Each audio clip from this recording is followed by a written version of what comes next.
आंसू पोछिए नाना श्री।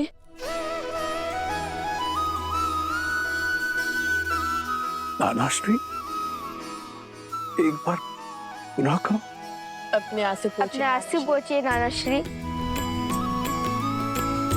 जब अपनी पुत्री सीता से मिलूंगा तो एक राजा नहीं, अपितु पिता होने के नाते उससे क्षमा अवश्य मांगूंगा।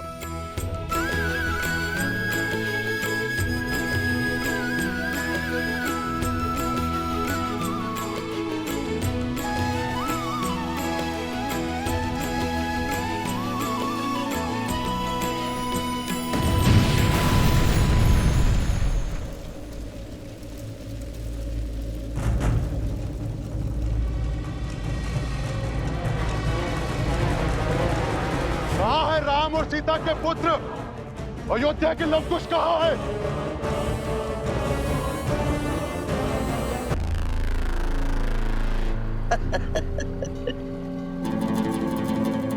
कहने को श्री राम की परछाई श्री राम और अपनी प्रजा के प्रश्न का उत्तर नहीं दे पाए। बताइए, अयोध्या में चल रहा ये महोत्सव, ये उत्साह सब स्वांग है, स्वांग। कैसा स्वांग? हमारे भोले भाले मन को छलने का स्वांग, हमारे विश्वास को तार तार कर देने का प्रयास। हम भी कितने मूर्ख हैं, नहीं? अच्छा, एक बात बताओ, सबसे पहले क्या हुआ? सबसे पहले वो दोनों लव और कुश यहाँ आए और रामायण के कुछ दोहे, कुछ श्लोक और कुछ गीत गाकर सबका मन मोह लिया। और फिर स्वयं को राम भक्त कहने वाले लवकुश ने अश्वमेध के अश्व को रोका, अपने बाणों से सबको मूर्छित किया, और तो और श्री राम से भी युद्ध किया। और सोचो, जिनसे रावण ना जीत पाया वो श्री राम लवकुश के सामने कुछ न कर सके। और फिर श्री राम ने अपने ही शत्रुओं को यहाँ यज्ञ में आमंत्रित किया। आपको महारानी सीता के दर्शन करने हैं ना? आइए यज्ञ स्थल पर। बात तो उचित है। और फिर जब अयोध्यावासी लवकुश के विरुद्ध हो गए, तब स्वयं हनुमान जी उन्हें बचा कर ले गए। और तभी हनुमान जी, श्री राम और लवकुश ने मिलकर एक षड्यंत्र रचा। उसी षड्यंत्र के अधीन यहाँ लवकुश ने सबसे पहले सभी स्त्रियों के भीतर प्रतिशोध की चिंगारी भड़काई। वहां श्री राम ने सभापतियों और मंत्रियों की पत्नियों को सभा में बुला लिया। और इतना ही नहीं, लवकुश की उद्दंडता का समर्थन भी किया। और फिर लवकुश ने प्रजा के भावों के साथ खेलकर रामायण के स्थान पर सीतायन का गान आरंभ कर दिया। और हमें बहलाकर ये सत्य प्रकट किया कि वो दोनों और कोई नहीं, देवी सीता के पुत्र हैं। हम बह गए भावनाओं में, हैं? बह गए, करने लगे सीता को अयोध्या में लाने की विनती, और बिना सोचे समझे अपनी पावन धरा को अपावन करने का प्रयास। उन्होंने ये स्वांग रचा ही इसलिए है कि देवी सीता अयोध्या लौट सके। ये बात हमें मिलकर और भी पुरुषों को समझानी होगी। एक साथ मिलकर श्री राम से प्रश्न करना होगा। किंतु कैसे? हमें तो कोई श्री राम के समीप भी जाने नहीं दे रहा। ये तुम मुझ पर छोड़ दो। उचित समय पे और उचित स्थान पर अयोध्या पुनः सिया राम से अवश्य प्रश्न करेगी।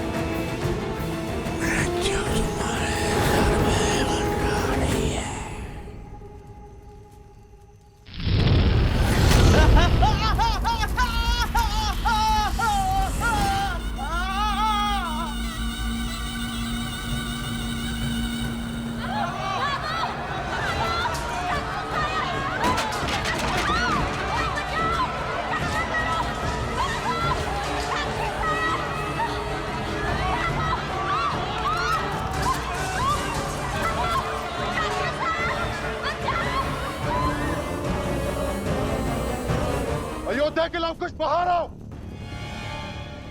आज उनका काल आया है।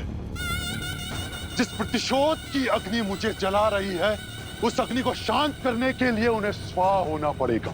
लवकुश, तुम दोनों भीतर जाके छुप जाओ। इस दुष्ट का संहार हम करेंगे। सेनापति!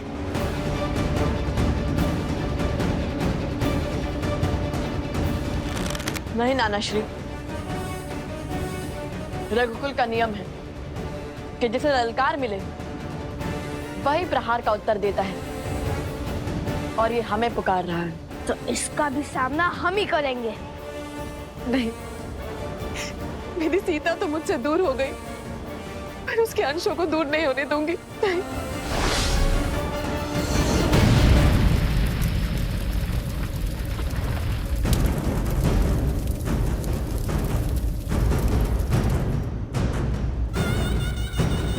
तुम सब मेरे साथ कक्ष में चलो, चलो।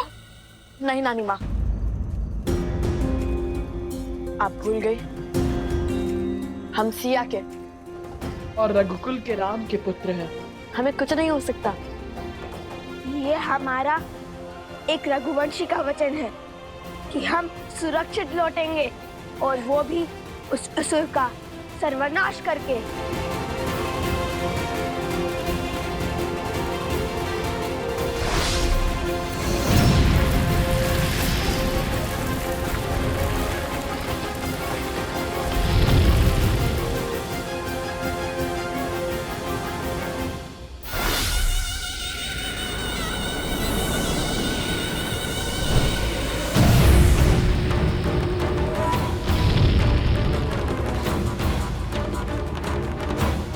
कहां छुप कर बैठे हो लवकुश, बाहर आओ।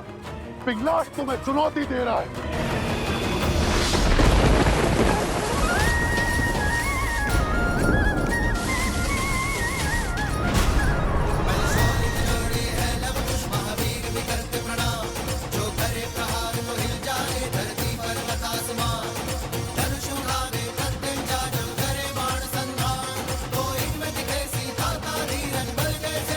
लवकुश तुम्हारे समक्ष है। हम पर प्रहार करो। इन निर्दोषों पर क्यों वार कर रहे हो? अपने संहार के लिए सज हो जाओ। आकाश से बड़े शब्द हैं तुम्हारे। आज वर्षों से जल रही मेरी प्रतिशोध की अग्नि शांत होगी। शीघ्र ही ज्ञात होगा तुम्हें। आक्रमण! जय सिया राम!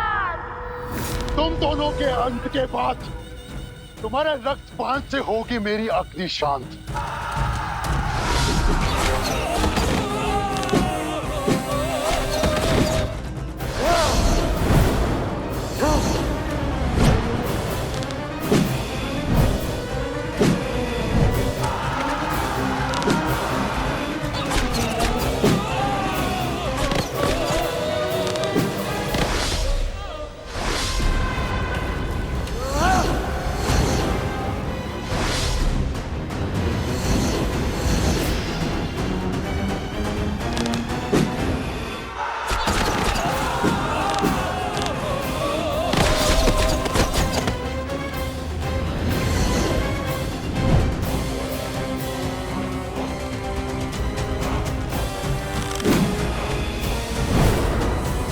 प्रतिशोध की कैसी अग्नि है पिंगलाक्ष, जिसमें तुम अपने ही लोगों को बलि चढ़ाए जा रहे हो?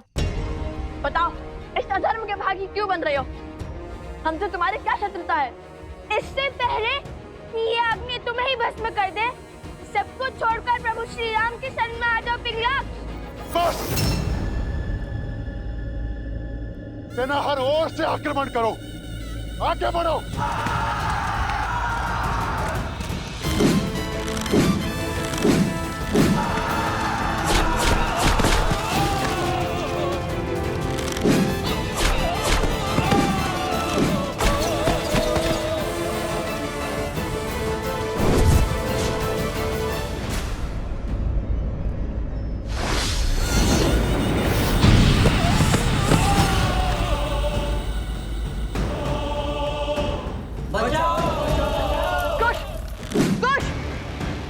जाकर उन्हें बचाओ। मैं इन असुरों का सामना करता हूँ। जाओ जल्दी जाओ।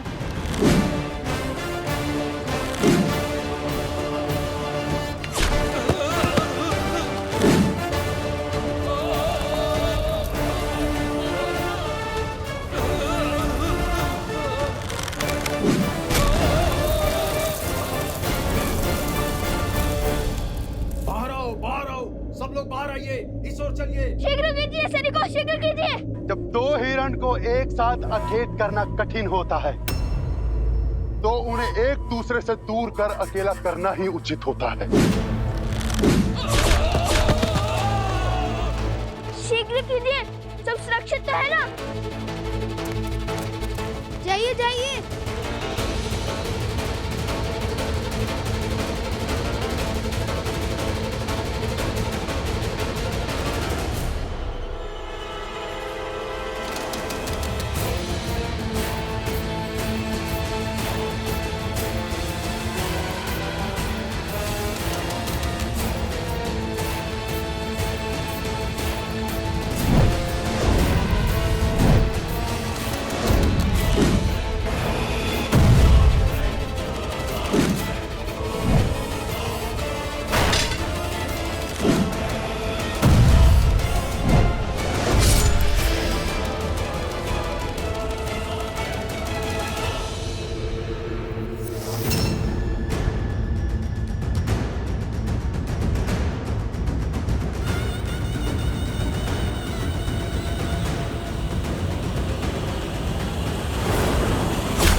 जनको मिथिलाधीशः सधर्मात्मा महेश्वरः ज्ञानी च तपसा युक्तो धीरः शौर्यसमन्वितः।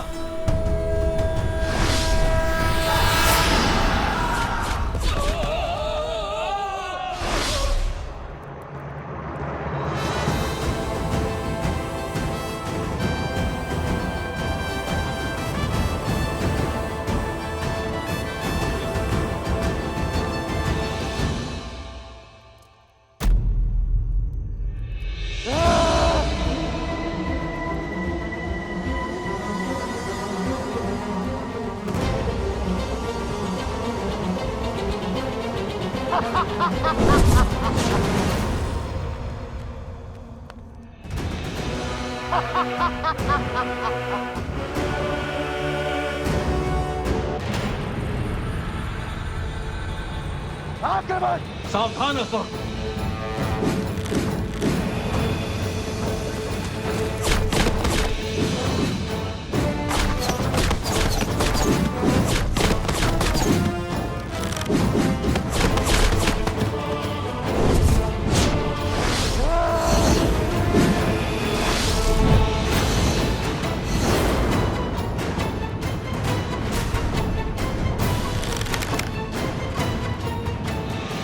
जलास्त्र।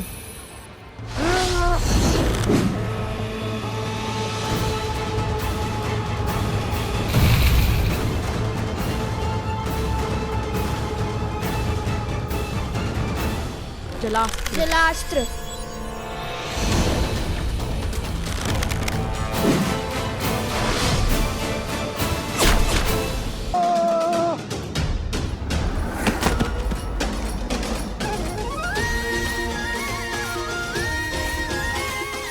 सियाराम के लव कुश से टकराने चले थे। चख लिया ना पराजय का स्वाद। चलो भागो यहाँ से।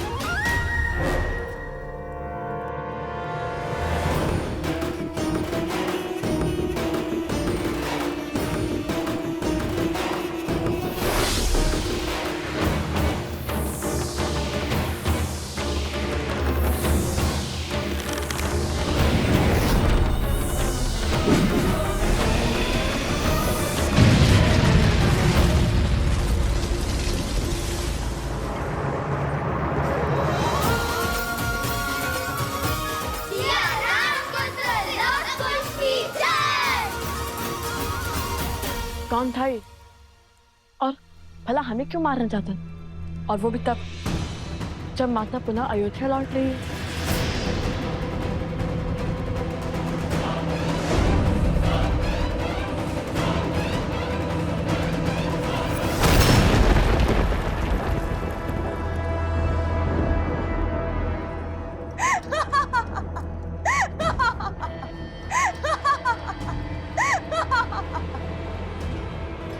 मेरा सेवक तुम्हारा अंत नहीं कर पाया तो क्या हुआ? मैं शूर्पणखा करूंगी तुम्हारा अंत।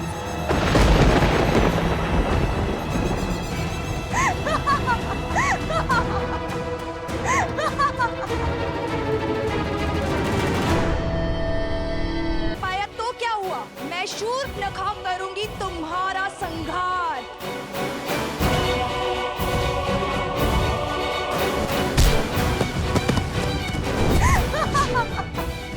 लो कुश, जानती हूँ कि हर माया की काट खोजने में सक्षम हो तुम दोनों।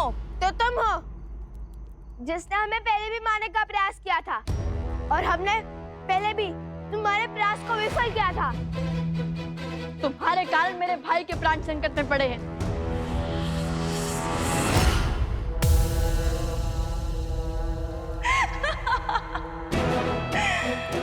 उस समय तो केवल प्राण संकट में पड़े थे, परंतु आज तो पखेरु हो जाएंगे, तुम्हारे भी और तुम्हारे भाई के भी। आज साम दाम दंड भेद सारी युक्तियां लगाकर, सारी शक्तियां लगाकर रघुवंश के कल और कुल का अध्याय ही समाप्त कर दूंगी मैं।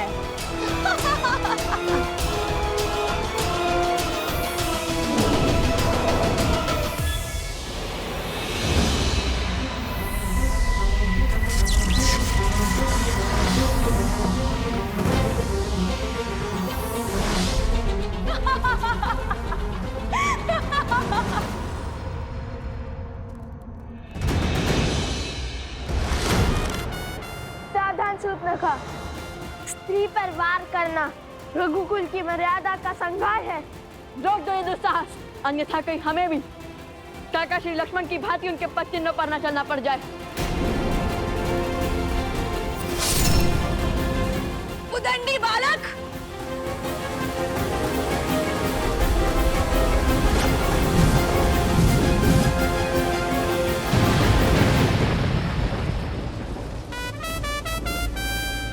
असंभव।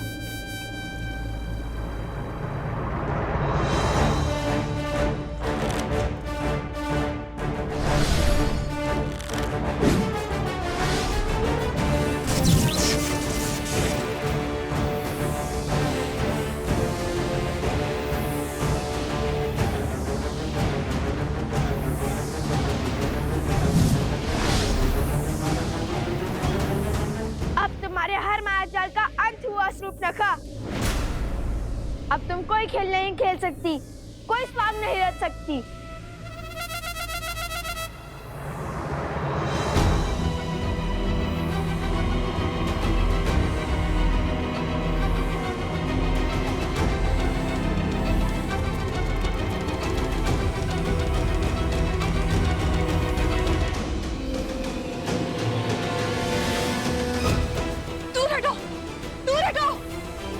ये स्त्री नहीं, राक्षसनी है।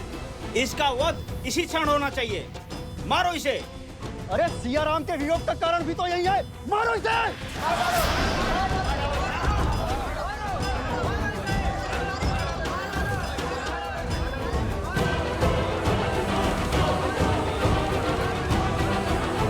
नहीं,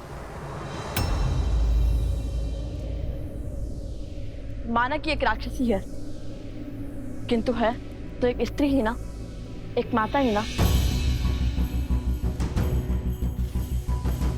धरती पर प्राण देने वाली स्त्री का मन कोमल होता है, उसका मन सबसे विशाल होता है, जो स्वयं असहनीय पीड़ा सहकर अपने संतान को जीवन दान देती है। और स्त्री का वध वेदों में, शास्त्रों में जघन्य अपराध माना गया है। आप ज्ञान के केंद्र मिथिला की प्रजा हैं और धर्म की रक्षक मैथिली के प्रिय हैं। आप इस पाप के भागी मत बनिए और मेरी मानिए, इसे जाने दीजिए। महाराज जनक की पावन धरा पर एक स्त्री का रक्त बहाना शुभ नहीं होगा। लवकुश का कथन उचित है। प्रकृति कुकर्म का दंड स्वयं देती है और इसे भी इसके कुकर्म का दंड अवश्य मिलेगा। मैम, आपका मन स्वच्छ है, इसीलिए इनके भीतर की मलिनता को देख नहीं पा रहे हैं, किंतु वास्तविकता यह है कि ये पाप से भरे कलंकित हैं ये सब के सब। लक्ष्मण ने उचित कहा महाराज, इनके प्रश्न आधारहीन है। मेरा धर्म इस पावन सिंहासन के साथ जुड़ा है भरत, और मैं अपने धर्म को निभाने के लिए प्रतिबद्ध हूं। यहाँ उपस्थित प्रत्येक अयोध्यावासी मेरे लिए मेरी संतान की भांति है, मेरे परिवार का अभिन्न अंग है, और मैं अपने परिवार के हर सदस्य की बात सुनूंगा। कहो, क्या कहना है तुम्हें?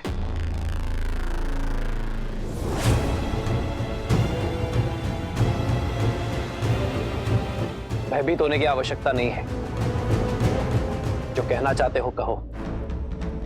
क्षमा करें महाराज, किंतु हम बहुत सामान्य और साधारण हैं महाराज। ना राजसी ठाठ है, ना विचार।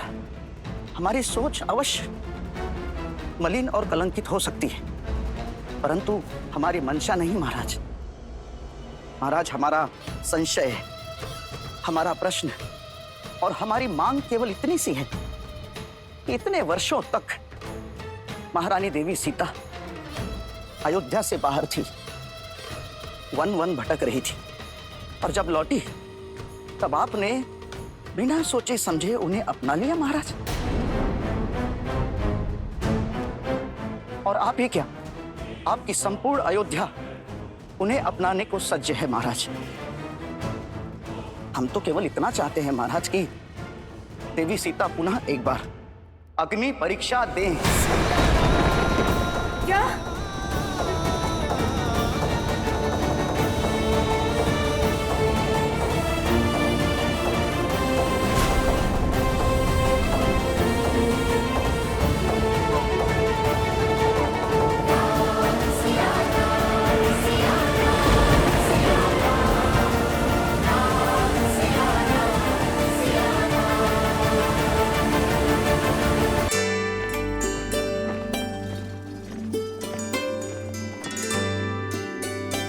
राजभोग और मधु का पुआ? लगता है सबकी सूची संपूर्ण हो गई है। अरे अभी कहाँ, बहुत स्थान बाकी है, देखिए। अद्भुत, लगता है जिन्हें आज तक कोई ना हरा पाया, उन अजय अमर हनुमान जी को हम भाई मिलकर पराजित कर देंगे। क्यों? हम उनसे अधिक बोझ करेंगे। अब तो संपूर्ण संसार ये सत्य जान चुका है कि आप दोनों रघुवंश के वंशज हैं, तो फिर ये बलकर क्यों, राजसी वस्त्र क्यों नहीं? जो माता हमसे पहले हमारा हर दुख झेलती है, हम उनसे पहले उनसे सुख की अनुभूति कैसे ले? अपनी माता वलकर में तप कर रही हैं और हम राजसी वस्त्र पहन ले? ये तो असंभव है। पर निश्चिंत रहो, सब सज्ज है। मन से तो रघुवंशी थे ही, एक बार माता राजसी वस्त्र धारण कर ले, उसी के पश्चात हम तन से भी राजसी हो जाएंगे।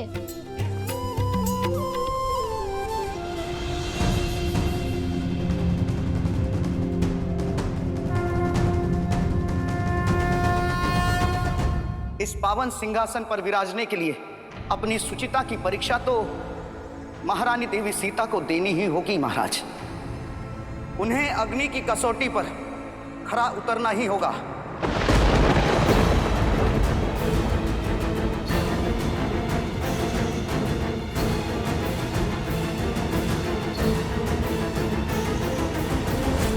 महाराज, मैं आपका कष्ट समझता हूं महाराज, परंतु क्या करें, बालपन से ही अयोध्या से, रघुवंश से यही प्रेरणा पाई है कि अपने मन की बात मुख पर लानी ही चाहिए, और वो भी किसी लाग लपेट के और बिना किसी छल कपट के।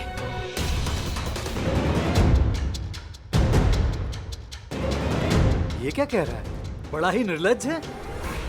और वैसे भी आपने जिस संशय के लिए महारानी देवी सीता का परित्याग किया, उसका आरंभ भी एक अयोध्यावासी के मुख से ही हुआ था महाराज। तो फिर हमारे साथ ये भेदभाव क्यों महाराज? मैं भी एक अयोध्यावासी हूं। बस केवल एक तुच्छ प्रश्न का उत्तर दे दें आप कि देवी सीता ने ऐसा क्या सिद्ध कर दिया महाराज कि वो पवित्र मान ली गई?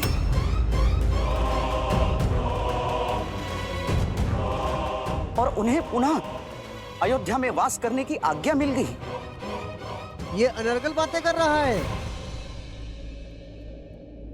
महाराज, आप चुप क्यों हैं? इसकी तो जिभा काट देनी चाहिए। कैसा प्रश्न है ये? बिल्कुल उचित प्रश्न है। कदाचित इस सभा को मेरा प्रश्न दुस्साहस लग रहा है महाराज, परंतु मुझे पूर्ण विश्वास है अपने श्री राम पर और उनके राम राज्य पर। मेरे हर संशय का हल होगा, मेरे हर प्रश्न का उत्तर मिलेगा और धर्म स्थापित होगा महाराज। अरे मूर्ख! माता सीता हम सबके निवेदन पर ही पुनः अयोध्या आई है। अयोध्या आई है। हम सबके निवेदन पर ही अयोध्या आई है। हमने बुलाया माता सीता को।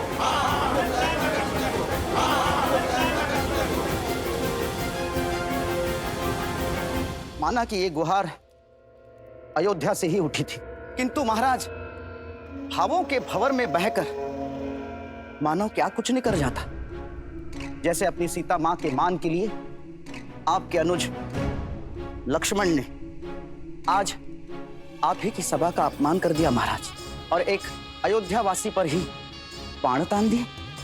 तो जब वो स्वयं रघुवंशी होकर भी अपने भावों से हार सकते हैं, तो हम तो साधारण प्रजा है महाराज। बुद्धिमानी की बात की, किंतु तुम अयोध्या नरेश के सामने खड़े हो। यहाँ जो भी निर्णय होते हैं उसमें सबसे ऊंचा स्थान धर्म को दिया जाता है, और इसकी मर्यादा भी मत भूलो। जो कहना है स्पष्ट कहो। यही कि हमें देवी सीता की पवित्रता का प्रमाण चाहिए।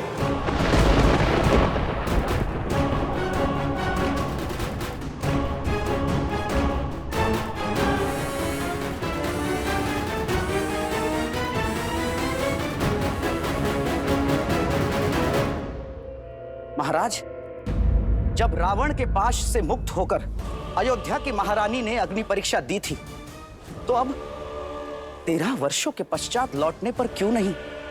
और जब उनके अकेले आने पर साक्ष्य की मांग उठी थी, तो अब 2 पुत्रों के साथ लौटने पर क्यों नहीं महाराज? राजा दुष्ट! लक्ष्मण,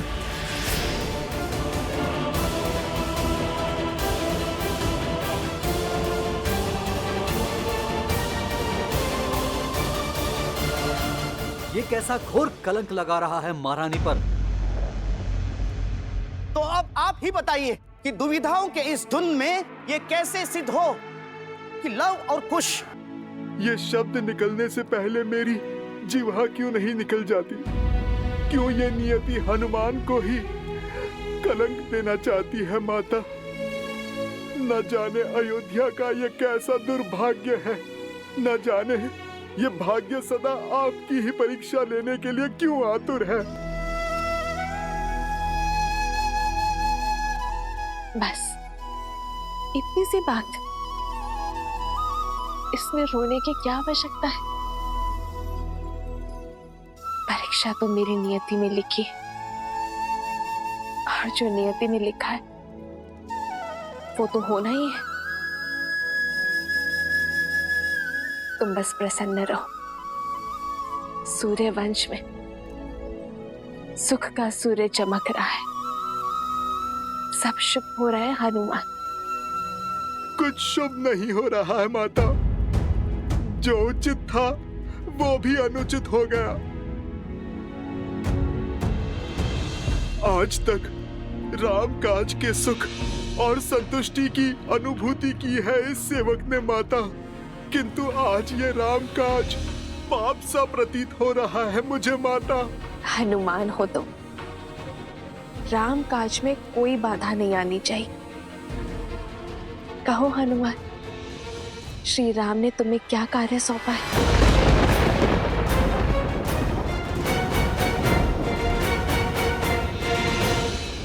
और तीव्र।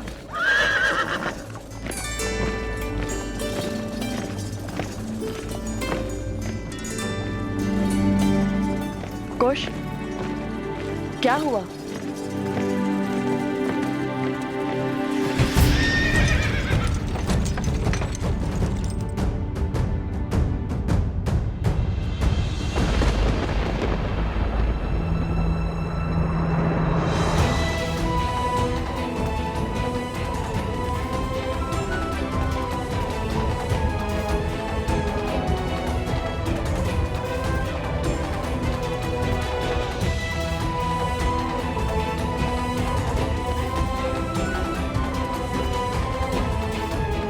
आज इस रामकाज को पूर्ण करने में प्रभु एक भक्त की सहायता अयोध्यापति श्री राम के ये दो भाई लक्ष्मण और भरत करेंगे। भाभी मां, अत्यंत खेद के साथ कहना पड़ रहा है कि आज हमारी पावन अयोध्या में एक बार पुनः लोक अपवाद की चिंगारी उठ पड़ी है। क्या? अपनी सुचिता की परीक्षा तो महारानी देवी सीता को देनी ही होगी महाराज। उन्हें अग्नि की कसौटी पर खरा उतरना ही होगा। केवल एक तुच्छ प्रश्न का उत्तर दे दें आप कि देवी सीता ने ऐसा क्या सिद्ध कर दिया महाराज कि वो पवित्र मान ली गई। यही कि हमें देवी सीता की पवित्रता का प्रमाण चाहिए। ये कैसे सिद्ध हो कि लव और कुश श्री राम के पुत्र हैं? अयोध्यापति महाराज, राम का आदेश है कि आप कल भोर होते ही भगवान वाल्मीकि की आज्ञा लेकर सभा में अपने पवित्रता का प्रमाण देंगी माता। एक बार फिर से आप अग्नि परीक्षा दूंगी।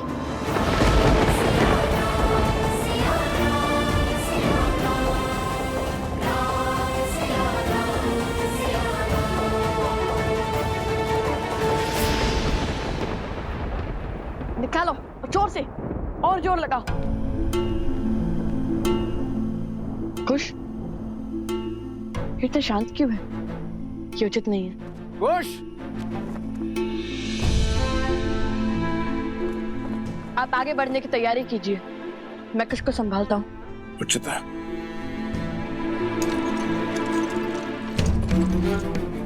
कुश, कुश रुको, इतनी शीघ्रता क्यों हो रही है तुम्हें अयोध्या जाने की?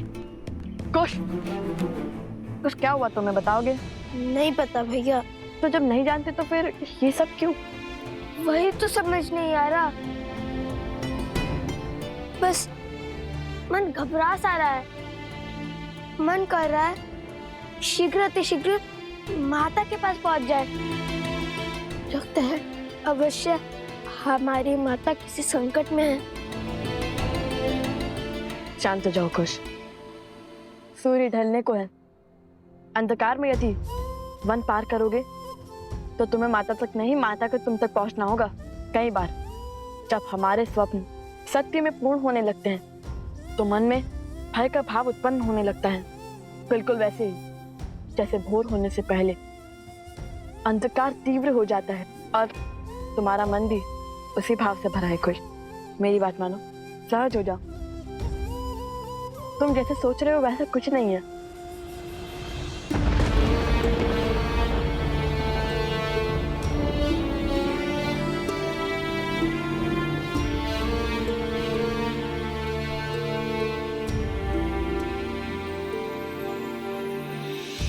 बदली पवन बदली मन धारा, बुरी सोच का खेल है सारा।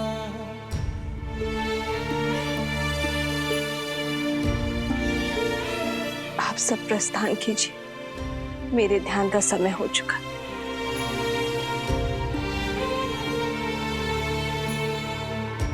छूटा ना वनवास ये पूरा, मर्यादा का समर अधूरा।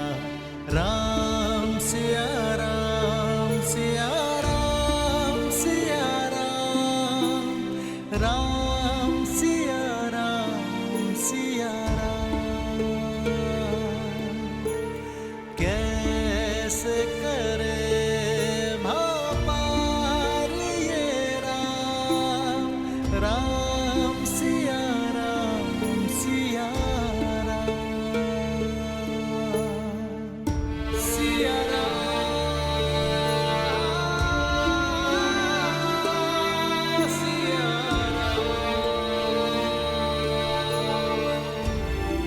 राम, ये कैसा आदेश है?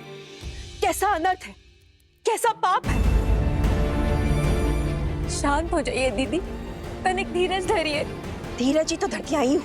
पहले 14 वर्षों का वियोग सा, फिर 12 वर्षों तक अपनी सीता से दूर रही, और अब जब जीवन में बसंत ने द्वार खटखटाया तो न जाने कैसा अंधकार छा रहा है। जो पत्नी के वियोग में राजभोग छोड़कर सूखा भोजन करता है, जो राशि वस्त्र छोड़ पलकल में रहता है, वो व्यक्ति, वो पति, वो राम कैसे पुनः अपनी पत्नी को अग्नि परीक्षा का दंश दे सकता है?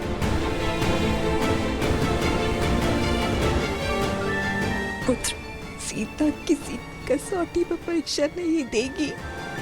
कह दो, उसे अपनी पवित्रता का प्रमाण नहीं देना होगा।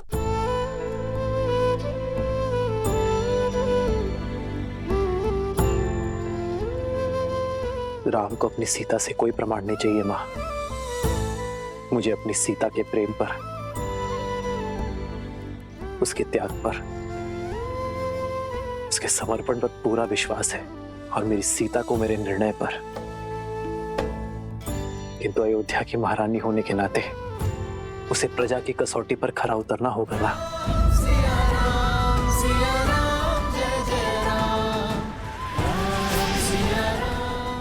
अर्थात अयोध्यापति का निर्णय निश्चित है, अर्थात सीता की अग्नि परीक्षा निश्चित है। राम पुत्र, अपने जीवन के सबसे कठिन वर्ष तुम्हारे विश्वास के सहारे निभाए। जिसने विवाह के पश्चात महल का सुख नहीं, वनवास का दुख झेला, राम नाम के जाप के साथ हर संकट झेला, जिसने तुम्हारी आस में रावण का हर त्रास सहा, जिसने तुम्हारे मान के लिए पुनः वनवास का दंश सहा, रघुकुल के हंसों को अकेले पाला, तुम उस सीता के प्रेम और उसके समर्पण की परीक्षा लोगे।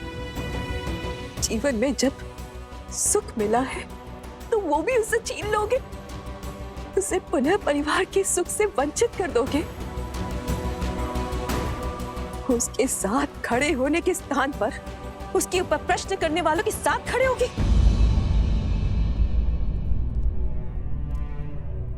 नियति के इस घटनाक्रम में सीता का क्या दोष है पुत्र?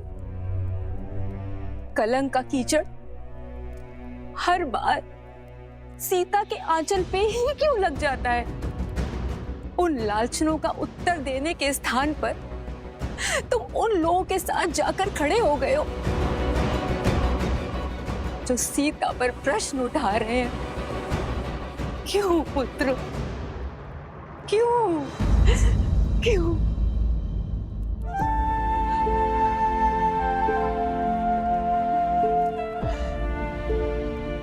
बैठी मां।